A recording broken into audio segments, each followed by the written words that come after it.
Blog Talk Radio.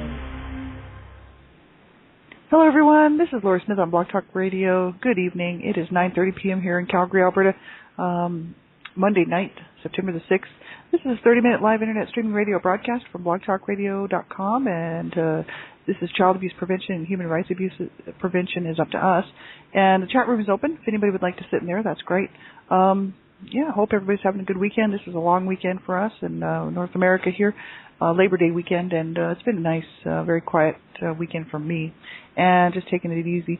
And I want to continue on tonight looking at neglect, and that's from a PDF that I was just looking through from Child Welfare Information Gateway, and that's www.childwelfare.gov/pubs, P-U-B-S, /, let me just bring this up, /user manuals, /neglect, /neglect.pdf.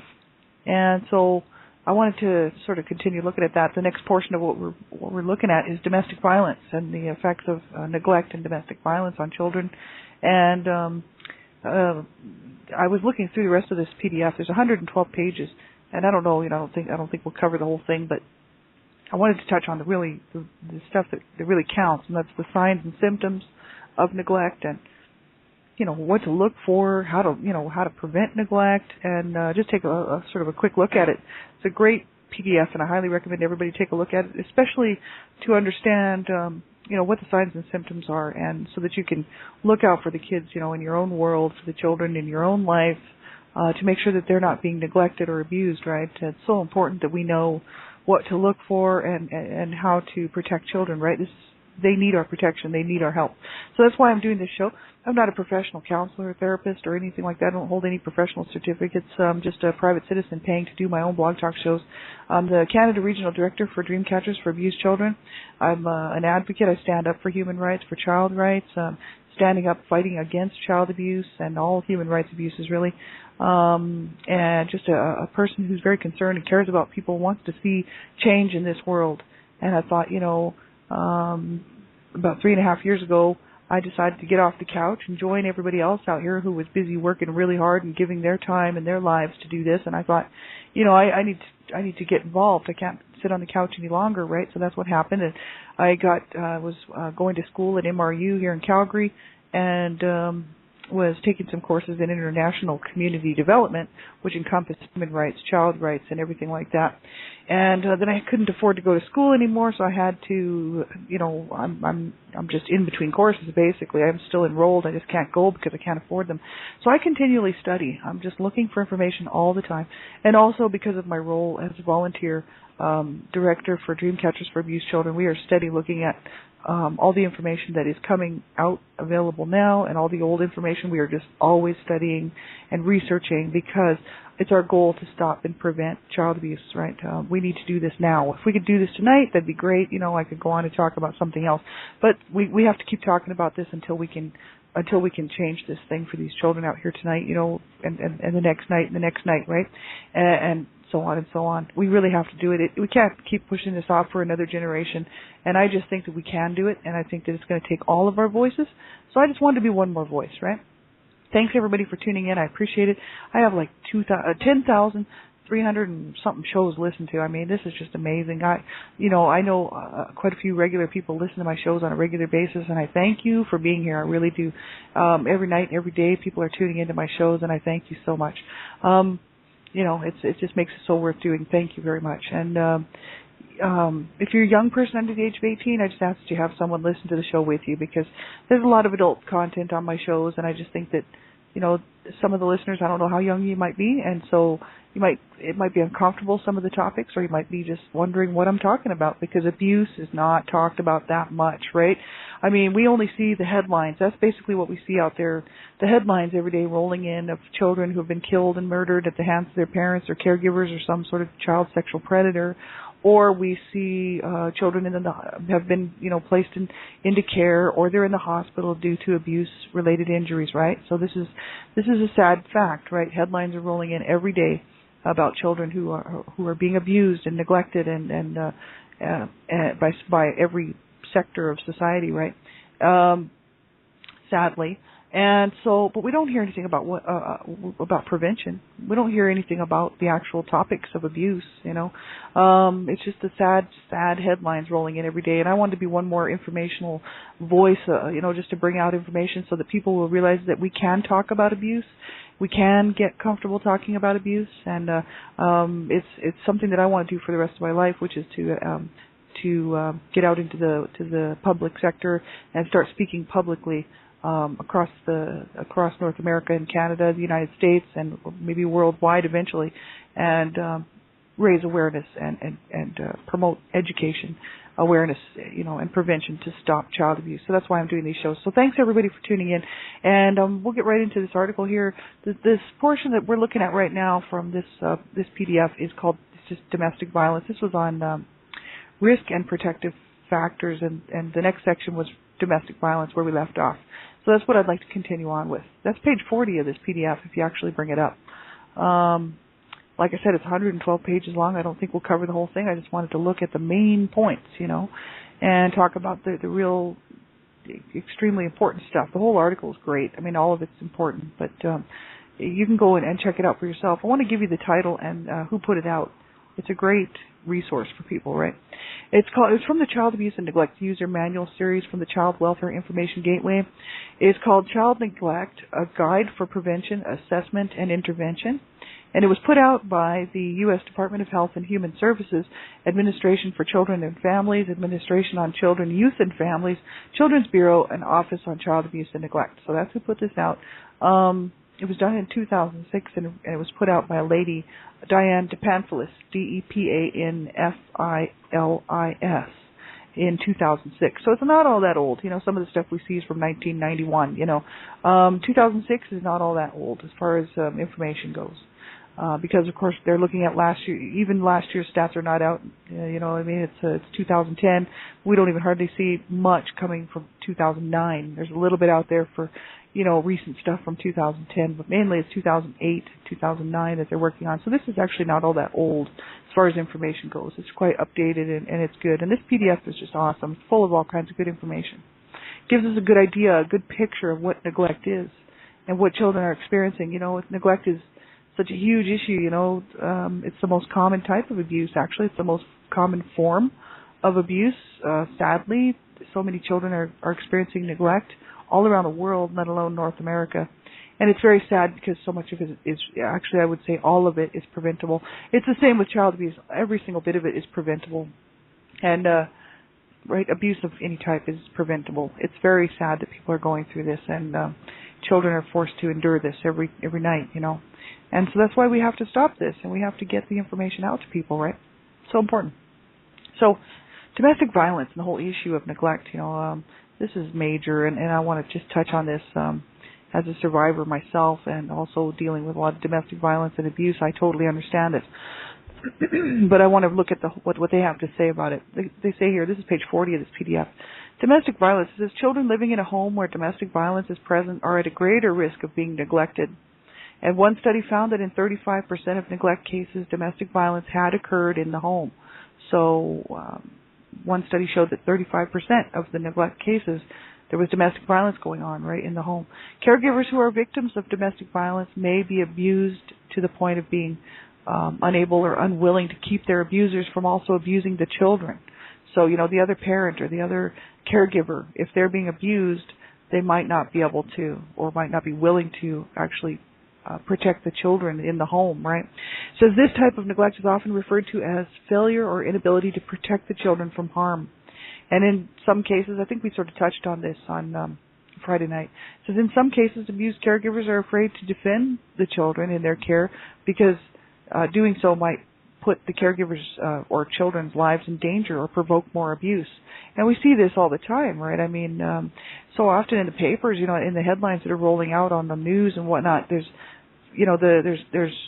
two parents, let's say, and one parent has killed a child or abused a child, and the other parent stood by and did nothing. And quite often, we hear in the papers and in the news reports that are coming out about this stuff that the other parent or caregiver was being abused and had their life threatened, and so they were, the whole battered syndrome, they for whatever reason could not, get that child some help. And so, we sit back and we look at this and we're like, why? I mean, how can this happen? But, we know that it does. And unless you've grown up in an abusive home where, you've actually experienced and watched your parents in domestic violence situations and abuse situations, the whole psychological issues that surround it, it's hard to understand that. You know what I mean? I just like to say that there's no excuse for abuse. So I'm a survivor myself, and so I never condone abuse, and I never condone the inability or the inaction to get a child help. You know what I mean? It's not excusable in my book, but yet as a survivor and witnessing domestic violence and abuse in my home, and also child abuse and surviving child abuse, I totally know and understand the whole psychological issues surrounding it. So see, I understand what's going on, but I can't condone it. You know what I mean? I don't think it's excusable, and I don't think that we should be able to say, oh, well, it's okay, that you let your partner kill your child. I mean, you didn't know. I mean, you were being abused yourself. I mean, it's kind of like, well, that just excuses away way too many murders and deaths, and whenever the adult in the situation, both adults in the situation, whether they're being abused or not, should, do all they can to protect their children. And so that's why, I have, I don't stick up for abusers, and I don't stick up for people who don't get children some help, and I don't care if there was any kind of psychological issues going on in the home or not. I do understand it. I just don't, I don't just brush them off, you know what I mean? Because children need protection. And so, that's why it's so important. And I do talk a lot about domestic violence on my shows.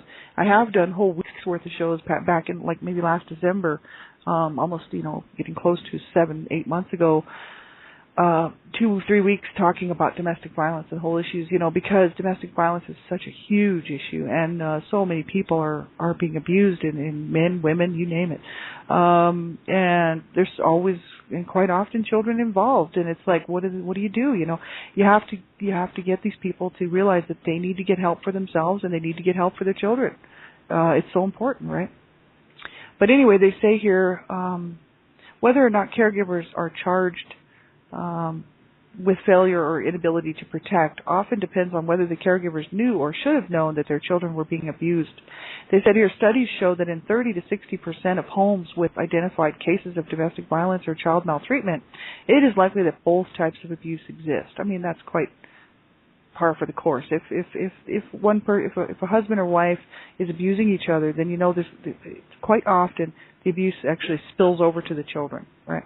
Because the abusers choose to abuse, they just choose to do what they do, and if they're abusing the other adult, I mean, chances are they're abusing everybody, right? Whether it's pets, children, other family members, grandma, you just never know. I mean, my God, we've seen it all.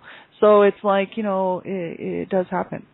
It says in some communities, child welfare agencies and domestic violence service providers have started working together to find ways to support both adult victims and their children. And it says, an example of this is the Green Book Demonstration Initiative. And the Family Violence Department of the National Council of Juvenile and Family Court Judges convened leading family court judges and experts on child maltreatment and domestic violence. This, in turn, led to the Federal Demonstration Initiative, a joint effort between several agencies in the U.S. Department of Health and Human Services and the U.S. Department of Justice.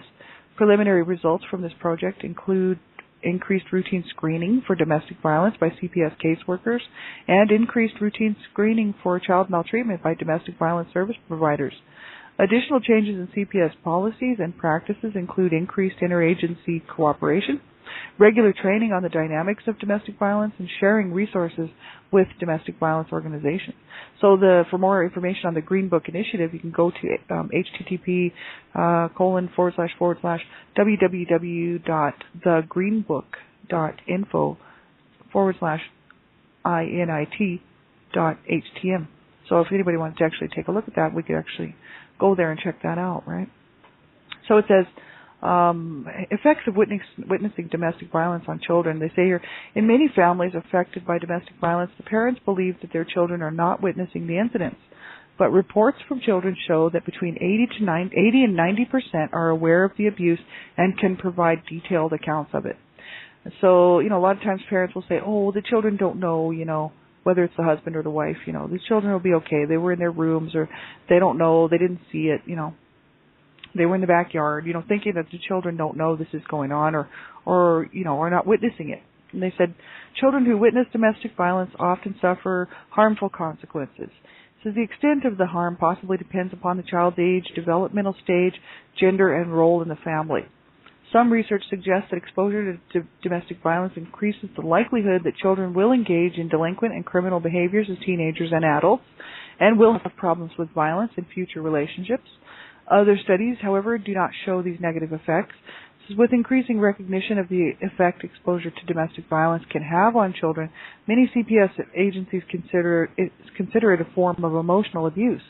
And for more information, see Child Protection in Families Experiencing Domestic Violence.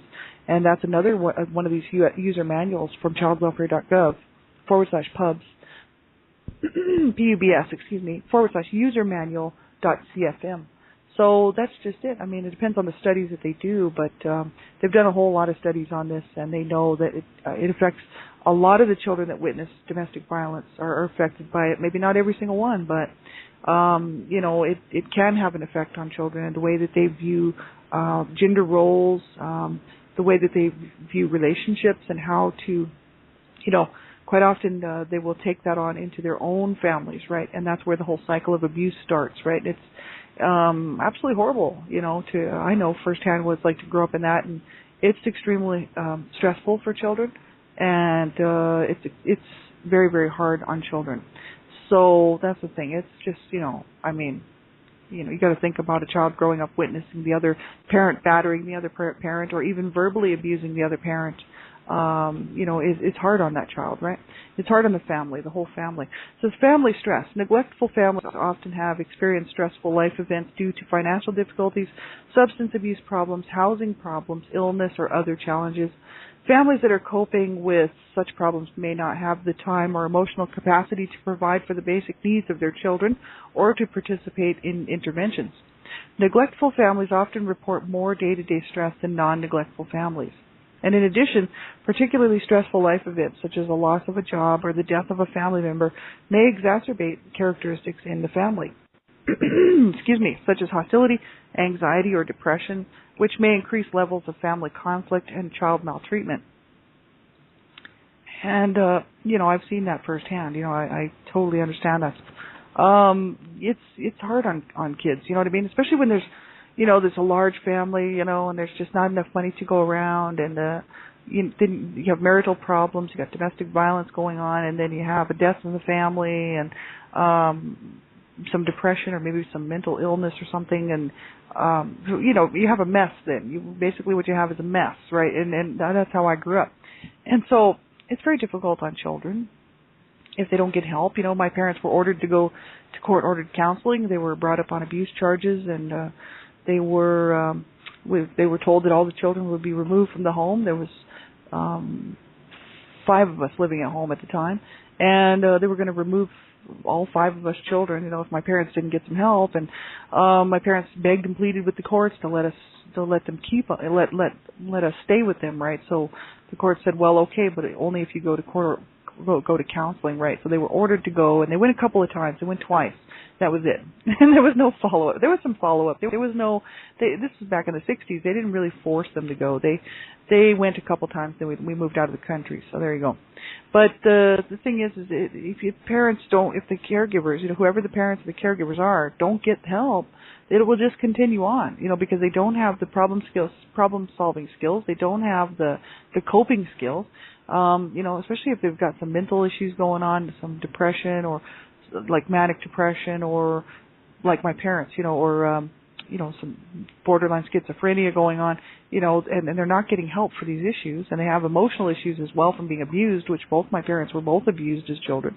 They have their own set of problems to deal with, and then they come together and they're not getting along, and there's a lot of violence, and pretty soon the marriage turns pretty sour really quick, right? And the children generally pay the price for that, you know what I mean?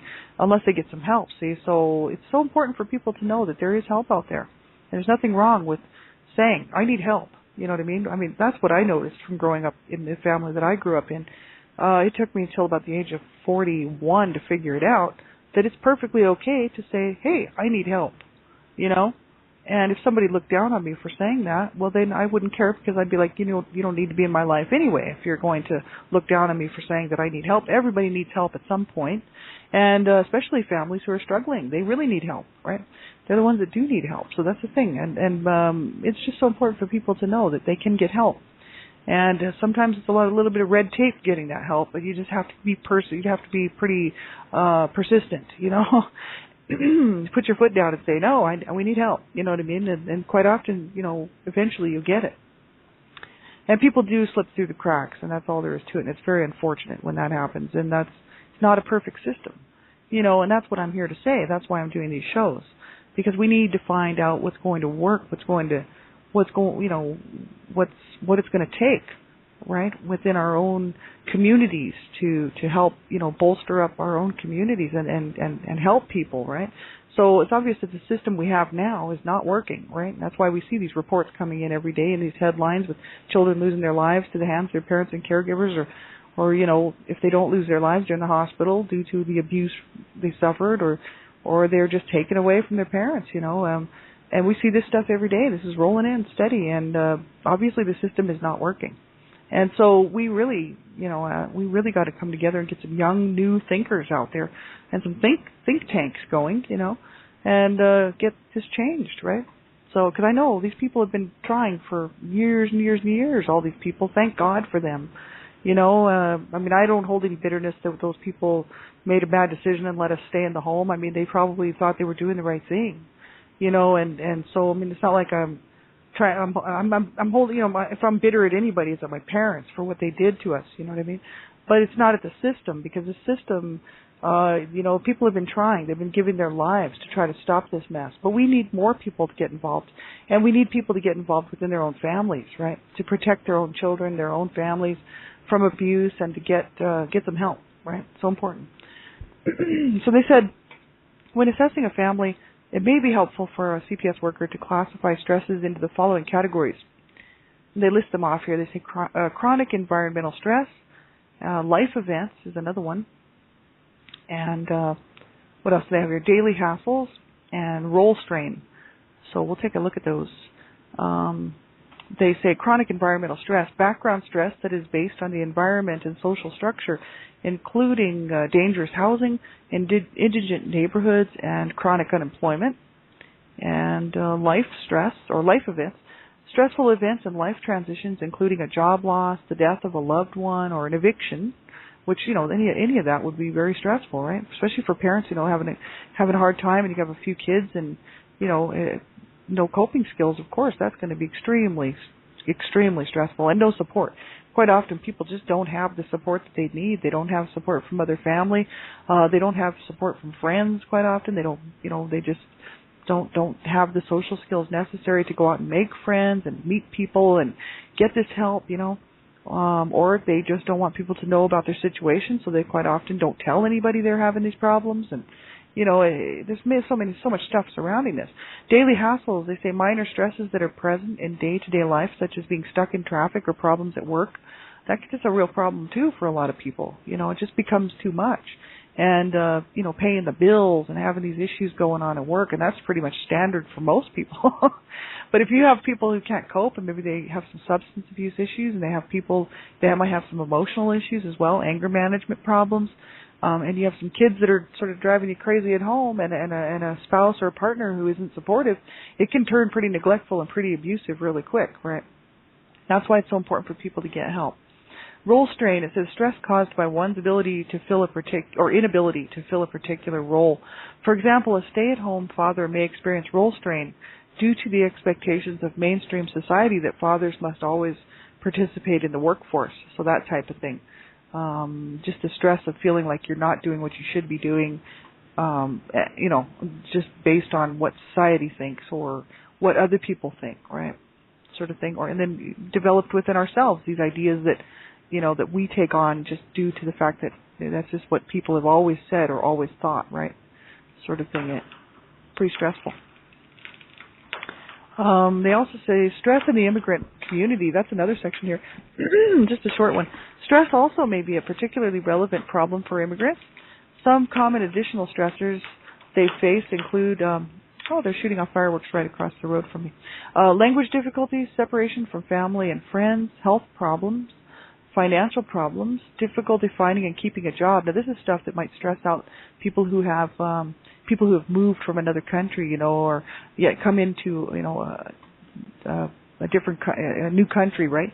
And there's language difficulties. They're separated from their family and friends, health problems, financial problems, difficulty finding and keeping a job, homesickness and isolation, and fear of deportation, and conflicting cultural norms for child rearing. So that's really heavy duty. People moving, thousands and thousands of miles away from their own people, their own culture, coming into a new culture, coming into a new the language barrier, trying to find a job, and quite often their skills are not recognized in different countries, or their certificates their diplomas that they received at their own colleges and schools in their own countries are no good where they go, and so they have to start at the bottom again. Yeah, it's quite stressful for those people, and I know living in Calgary here, this is very much multi I don't know what you want to call it. There's just so many different types of people here from all around the world. And so, we see a lot of this. Some people experience, it's pretty hard for a lot of them, and they have to go and they have to learn so much English, and, but you just see the strain on them, that it's pretty stressful. And I know with my parents, they were born in Canada, lived in Canada until they were in their mid-30s, moved down to the States, and left their whole entire family behind, their siblings and all their relatives back in Canada, and their marriage was not good. It wasn't a happy one, and so they were very much isolated until they met some people that that they could talk to and whatnot. So it's hard on people when they move across the country, and especially if they have a bunch of children and there's no support, and very, very hard. The next section of this is called parent or caregiver factors. And it says some parental or caregiver characteristics associated with child neglect include problematic childhood, developmental histories or personality factors, physical and mental health problems, substance abuse issues, and poor parenting or problem-solving skills.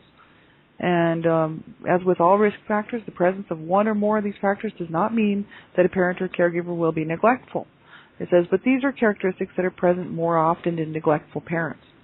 So, and that's just it. You have people who were abused themselves as children or experienced, domestic violence in their home, and when they grew up, problem childhoods, developmental histories, personality factors.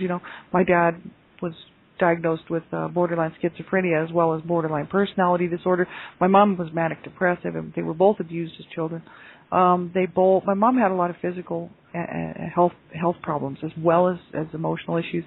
My dad had a lot of mental issues, and they both, because they were abused as children, they didn't understand how to parent, and they could not problem solve. And so, you just see that that's a setup for failure, right there. And, I talk a lot about that on my other show, One Child Abuse Survivor to Another. That's basically what I focus on is these types of situations and what happened in my life and relate it to the material that I'm looking at. And because this is just the thing, it's a setup for disaster is what it is. And so many people are in the same boat. There's so many people who have dealt with this and seen this and been through it. And it's so sad that people do not get help, right, before they hurt themselves or before they hurt their children or before they destroy their families, right? We need to fix this, and we have a broken society, and we really need to do everything that we can. We have the broken family, man, and it's not funny. And too many kids are suffering because of it, right? So that's so important that people get some help. So we've got a minute left. Thanks, everybody, for tuning in. We'll look at the rest of this on Wednesday night. And hope you guys have a great evening. I'll be back on tomorrow morning, One Child Abuse Survivor to Another. And then tomorrow night on Dreamcatchers Talk Radio, www.blogtalkradio.com/Dreamcatchers. I'll be on with Janelle Matula tomorrow night at 10 o'clock p.m. Eastern Standard Time. We'll be on for an hour and discussing child abuse-related issues and whatnot, prevention. And, thanks, everybody, for tuning in and being here. Have yourselves a great night. If you need something, send me a message here on Blog Talk Radio or Facebook, wherever I'll be around. And thanks again for tuning in and everybody who's listening to the archives and whatnot. Really appreciate it. And we'll be talking to you all again real soon. Take care and and make sure that you do get some help if you need it. Reach out and talk to somebody, right? Just make sure you phone somebody and get help. Don't suffer along in silence. That's my big message. And never give up. That was my message from this morning. So thanks a lot, everybody. Take care. Talk to you soon.